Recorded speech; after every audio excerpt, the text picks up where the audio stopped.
Hey, in today's video, I'll be painting Jinx from Arcane using watercolor. So I've been using watercolor for years now. It's the main supply that I use to draw these days, along with colored pencils. So I'm pretty used to it, but I wanted to try using it in a different way than I usually do and experiment a bit with it. I'm pretty much self-taught, so I've never really learned techniques to use watercolor. I'm sure I might choose some pretty famous ones, but I don't really know. I'm just going with the flow. And as for the type of watercolor that I use, it's the one that comes in pans. I know it can comes in either pans or tubes. Mine comes in pans, and I usually mix the color on my palette before applying them on the paper. The thing is, I actually found out about this one technique called wet on wet, and I really wanted to try and experiment with it. So from what I've seen, it's basically a technique where you're mixing the watercolor paint wet while it's still wet. Well, that's basically the name. No, but seriously, wet on wet technique for watercolor at least, or I guess it could apply to the paint medium, but for watercolor, it's when you first wet your surface you're painting on. So for me, it's the paper. So you have a wet surface, and on top of that, you're using wet paint. So it's like wet on wet. And obviously, there are other ways to paint with watercolor, like the way I would usually do. I think it's called wet on dry. I'm not sure though. But the way I used to paint most of the time is that I paint the first layer and then I wait for it to dry. So my surface is dry and then I'll go paint another layer. So I'm adding a wet layer on top of a dry one. So I think it's called wet on dry. And wet on wet is different because both the surface you're painting on and what you're putting on are wet. So obviously it will create something different.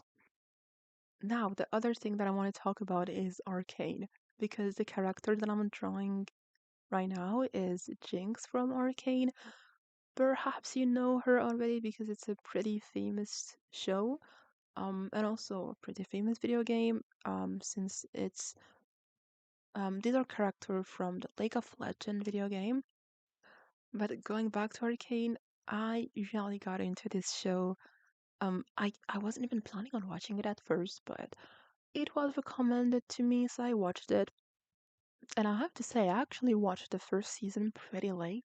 I think it was in 2023, so I don't remember when it came out, but it was a few years after it came out. And I actually really got into the show. I loved all of the visuals. I mean, I got into the plot too, but the visuals were amazing. Whether it's the animation itself or just all of the backgrounds and the characters, I liked it a lot, especially the character design. It looks really cool. I love how detailed their facial features, especially are, and even their body. But I think you can see how diversified each character is when you look at their face, and you see that they have so many different facial features. It's really cool to see, in my opinion. And this is basically the show that pushed me into doing fan arts again because basically after I watched it, I've been almost only drawing arcane fan arts. Like, I kid you not, I think at this point I have 50 plus arcane fan arts that I drew, which I think is a pretty cool thing to say. But I know there might be some discourse against fan arts. Um, I've seen that a bit on social media. I know there's a thing of putting fan arts and original art against one another, or rather valuing original art more than fan arts, which I guess in some contexts it is important to make the distinction.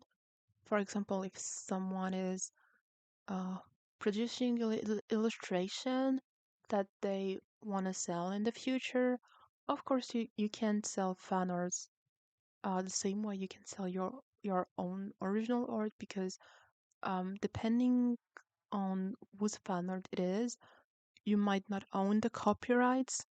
So it's a bit tricky to sell fan arts, honestly.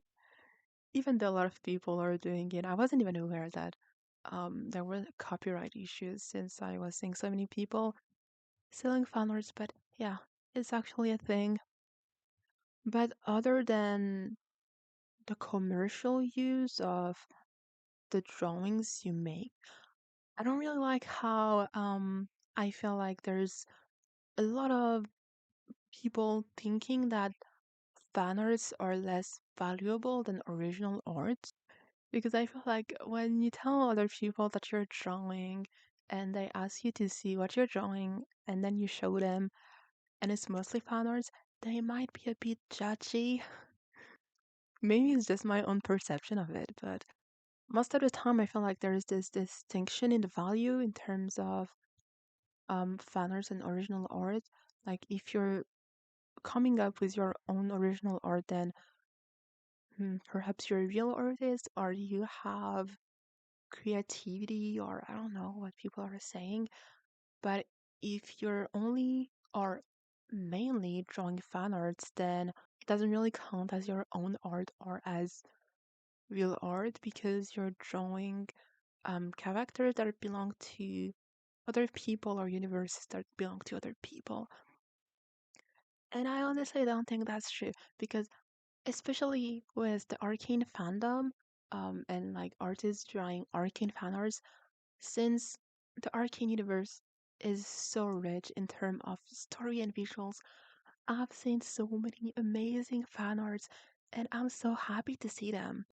I honestly think it's a shame that fan arts are looked down upon sometimes because they're really good, like for the fandom, the community, and even as a way for artists to express themselves if let's say they don't really have their own original characters and or they don't really know what they want to draw, if they connect with a specific character from a specific show, isn't it cool that they can draw this character and then contribute to a community of like-minded people that also love this character? I think it's really cool.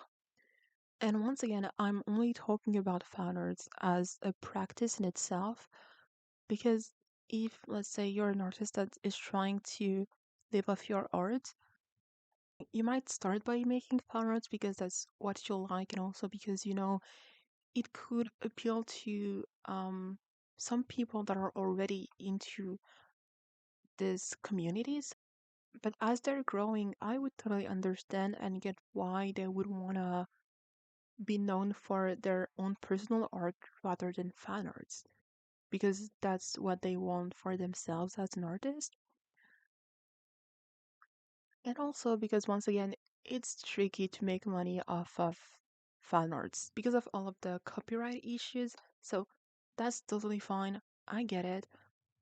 But in general, I just don't like how the practice of making fan art is a bit looked down upon.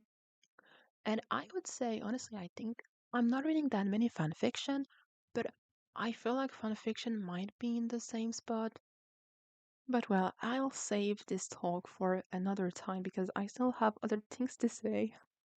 Now going back with what I'm actually drawing right now, so Jinx from Arcane. Something really important that I try to do in this painting is that I really wanted to be purposeful when applying the new things that I had learned on this painting because I'm currently in the process of learning a bunch of new art related things. As I said before, I'm self taught. I mean, for watercolor, that's what I said. But pretty much for everything else, I didn't go to any art school. So I've kind of learned everything on my own. But now I've been wanting to improve, and obviously, there's a bunch of things that I want to improve. So, a bunch of things that I want to learn as well. But as you know, you can't learn everything at once, and you can't practice everything at once either. So, on this piece, I decided to focus on specific things so that I don't get overwhelmed and I actually can improve a bit. So before I started drawing this, I actually made a list of the specific things that I wanted to focus on. So my main focus here was the hair. I really wanted to try getting a dynamic shape because I'm not good at drawing hair. I never really focused on that before. So I really wanted to make it a point to focus on Jinx's hair. And the second thing was working on the shape of the face so that it's not flat. Because I've been trying to get back into learning anatomy, and before I painted this, I actually went down a rabbit hole around the anatomy of the face, and I really wanted to try and implement these new knowledges into a painting. And of course, as I said before, the medium that I use is watercolor, and I wanted to try using this wet on wet technique. So that's what I did. Since I knew that I only wanted to focus on painting the face and the hair, I only drew that. I didn't do more than that. I only allowed myself to do a little bit, just drawing the hair and the face. I didn't draw any hands or a body since I didn't want to focus on that. And I think it's fine to do that if you want to improve something and focus on something. It's fine to only represent that because you don't need to think too much that way. Oh, and the other pretty important thing that I did is using a restricted color palette was mostly blue, green, and purple. Because one of my issues that I always wanna use a lot of colors when I'm painting something, but the more color you use, the harder it is to make them match, I think, especially if you're not planning beforehand, which is not something that I did for this drawing. So I decided to just go with three colors that I knew would be a good match together and just experiment with them. And having a restricted color palette also allowed me not to think too much. So I could mostly focus on the points that I said before, like drawing the face, the facial features, the hair, and trying out this new watercolor technique without having to stress over my use of the colors.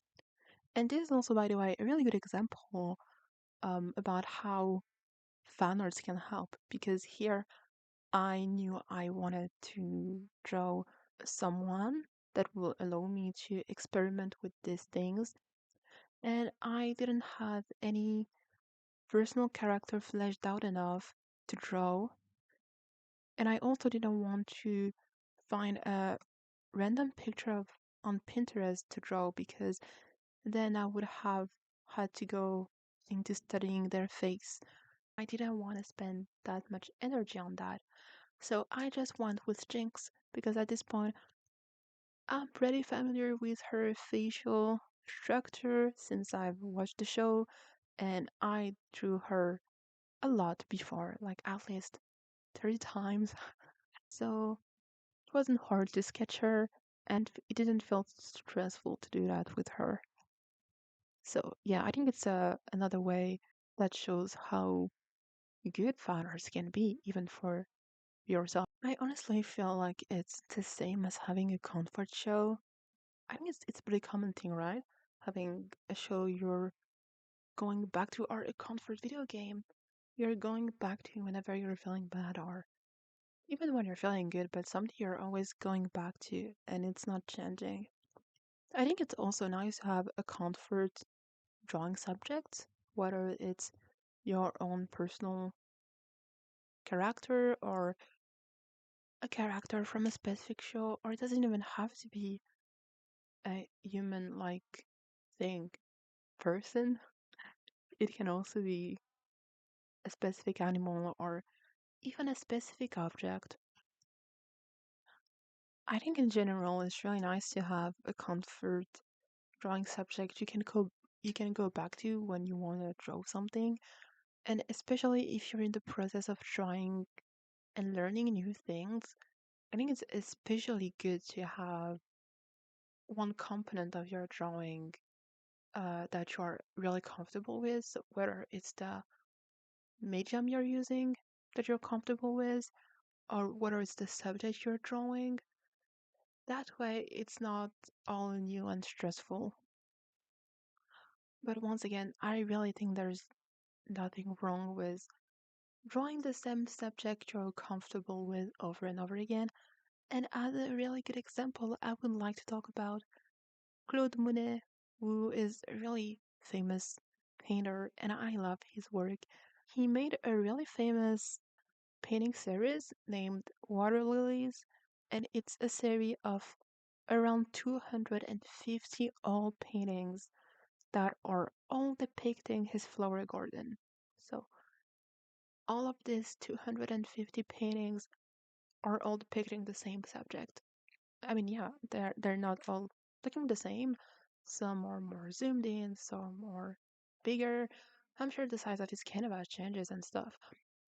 But all of this to say, even a famous painter did it, and even if they weren't doing it, it would still be fine. But I think the fact that even a famous painter did it and everyone is praising it is a really good sign to say that it's fine to do it, even if it's with fan arts, because there really is nothing wrong with making fan arts. So that's it for me today. I'm done with this painting. It was actually really fun. I'm also happy to have a new Jinx piece to add to my collection.